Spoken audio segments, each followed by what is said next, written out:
చేయాలి మున్సిపల్ కార్మికుల్ని వెంటనే పోరాటం చేసిన వాగ్దానాన్ని టెర్మినేట్ చేయాలి.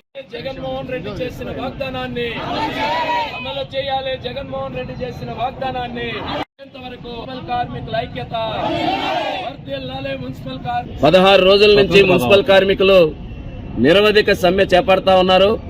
మంచినీళ్లు, పారిశుద్ధ్యం, అండర్ గ్రౌండ్ డ్రైనేజీ, వీధి లైట్లు ఇవన్నీ కూడా విధులు బహిష్కరించి చాలా శాంతియుతంగా న్యాయమైన కోరికల డిమాండ్ల కోసం 16 రోజుల నుంచి సమ్మె చేస్తా ఉంటే ముఖ్యమంత్రి జగన్మోహన్ రెడ్డి మాత్రం ఛాంబర్లోంచి బయటికి రావడం లేదు.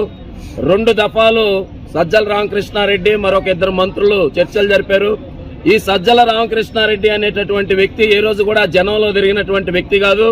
ప్రజల బాధలు గాని, కింది స్థాయిలో ఉన్నటువంటి సామాన్యుల బాధలు గాని తెలియనటువంటి వ్యక్తి. ఈరోజు ముఖ్యమంత్రిని మేము ఒకటే అడుగుతా ఉన్నాం, మీరు చాలా నామమాత్రమైనటువంటి పద్ధతుల్లో డైరెక్షన్లు ఇచ్చి మంత్రులను పంపించి మంత్రుల చేత అనకూడనటువంటి మాటలు, అనకూడనటువంటి పదాలతో కామెంట్లు చేయించి మున్సిపల్ కార్మికులలో అనేక విభాగాలుంటే ఆ విభాగాల కార్మికుల యొక్క సమస్యలన్నీ పట్టించుకోకుండా ముఖ్యమంత్రి గారు ఈ రకమైనటువంటి ధోరణితో వ్యవహరించడం సరికాదు. మేము ఒకటే అడుగుతున్నాం ముఖ్యమంత్రి జగన్మోహన్ రెడ్డి గారిని, మీరు ప్రతిపక్షంలో ఉన్నప్పుడు మీరు గాని మీ అనుయాయులు ఈ నెల్లూరులో అనిల్ కుమార్ యాదవ్, కోటమిరెడ్డి శ్రీధర్ రెడ్డి గాని వీరందరూ మా ధర్నాలని, మా టెంట్లని, మా ర్యాలీల దగ్గరికి వెతుక్కుంటూ పరుగులు తీసుకుంటూ ఆ రోజు ప్రతిపక్షంలో ఉన్నప్పుడు రాలేదా?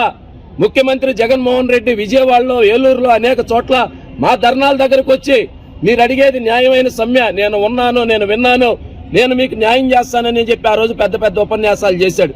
ఈ రోజు నీకు అధికారం కట్టబెడితే నీ ముఖ్యమంత్రి ఛాంబర్ గేటు తీసుకొని వచ్చి నువ్వు బయటకు వచ్చి ఈ యొక్క కార్మికుల్ని, కార్మిక సంఘ నాయకులతో చర్చలు జరపడానికి ఏమండి మీకు దళితులు, గిరిజనులు అనేటటువంటి చులకన, బలహీన వర్గాలు అనేటటువంటి చులకన ఈ ముఖ్యమంత్రికి? ఇదేనా సామాజిక సాధికారిత?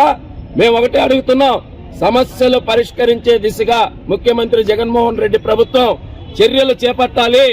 లేని పక్షంలో జగన్మోహన్ రెడ్డి ప్రభుత్వం అల్టిమేట్ జారీ చేయడం కాదు, యావత్ కార్మిక వర్గం ఈ యొక్క ప్రభుత్వానికి అల్టిమేట్ జారీ చేస్తా ఉన్నారు. నిన్ననే విజయవాడలో రాష్ట్ర ప్రభుత్వ ఉద్యోగులు, ఉపాధ్యాయులు తమకు రావాల్సిన బకాయిల కోసం మేము శాంతియుతంగా నిరసన చేస్తామంటే వాళ్ళని రోడ్ల మీద ఇచ్చారు. నెల్లూరులో నిన్న రోడ్ల మీద ఇచ్చారు. ఈరోజు నాయుడుపేటలో మహిళలని చూడకుండా రోడ్ల మీద ఇచ్చారు. పోలీసుల చేత, కార్పొరేషన్ అధికారుల చేత, సచివాలయ సిబ్బందుల చేత వీళ్లని శారీరకంగా, మానసికంగా వేధింపులకు గురి చేయడం, తప్పుడు కేసులు, అక్రమ కేసులు బనాయించడం ఇది వైసీపీ ప్రభుత్వానికి తగదు. తక్షణమే మేము కొంచెమ్మ కోరికలు, కొత్త డిమాండ్లు అడగడం లేదు.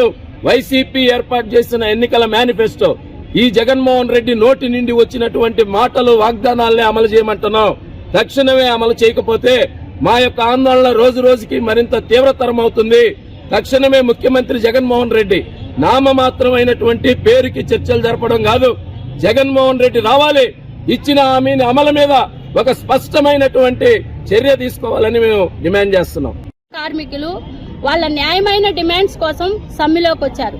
కానీ ఈ వైసీపీ పాలకులు కానివ్వండి, అధికారులు కానివ్వండి, వాళ్ళని వేదనకు గురి చేస్తున్నారు. పోలీసులను పెట్టి దాడి చేయించడం, పోటీ కార్మికులను పెట్టి పని చేయించడం.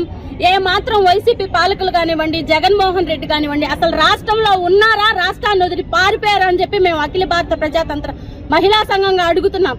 ఒక పక్క కార్మికులు చాలని జీతాలతో, అయ్యా మేము 3 పూట్ల కడుపు నిండా ఈ జీతాలతో తినలేకున్నాం, అప్పులు వడ్డీలతో అల్లాడిపోతున్నాం అని చెప్పి వాళ్ళు న్యాయమైన డిమాండ్స్ ని జగన్మోహన్ రెడ్డి అధికారంలోకి వచ్చే ముందు నేను గాని వస్తే ఇది ఎంతో దారుణం, అవుట్ సోర్సింగ్ కాంట్రాక్ట్ అనే పద్ధతే లేకుండా రద్దు చేస్తానని చెప్పారు. ఈ రోజు వాళ్ళు ఏమైంది ఈ జగన్మోహన్ రెడ్డి గారు చెప్పినటువంటి మాట అని చెప్పి ఎంతో శాంతియుతంగా న్యాయమైన సమ్మెకి నోటీస్ ఇచ్చి ఎంతో శాంతియుతంగా వాళ్ళు సమ్మె చేస్తుంటే పోటీ కార్మికులను పెట్టి వాళ్ళని ఆవేదనకు గురి చేస్తున్నారు, రోడ్ల పైన ఈడ్ చేస్తున్నారు. సీఎం సార్ ఎక్కడికి పోయారు? ఆయన చెప్పిన మాట ఎందుకు గాలి వదిలేశారు? రండి, వెంటనే వచ్చి కార్మికులు వాళ్ళ ఆవేదనను తీర్చండి, లేకపోతే వాళ్ళ కార్మికుల యొక్క ఆవేదనకి మీరందరూ ఫలితాన్ని అనుభవిస్తారు. మేము అఖిల భారత ప్రజాతంత్ర మహిళా సంఘంగా యావత్తు మహిళా లోకాన్ని కూడగట్టి కార్మికులకి అండగా నిలుస్తామని చెప్పి ఈ సందర్భంగా తెలియజేస్తున్నాం.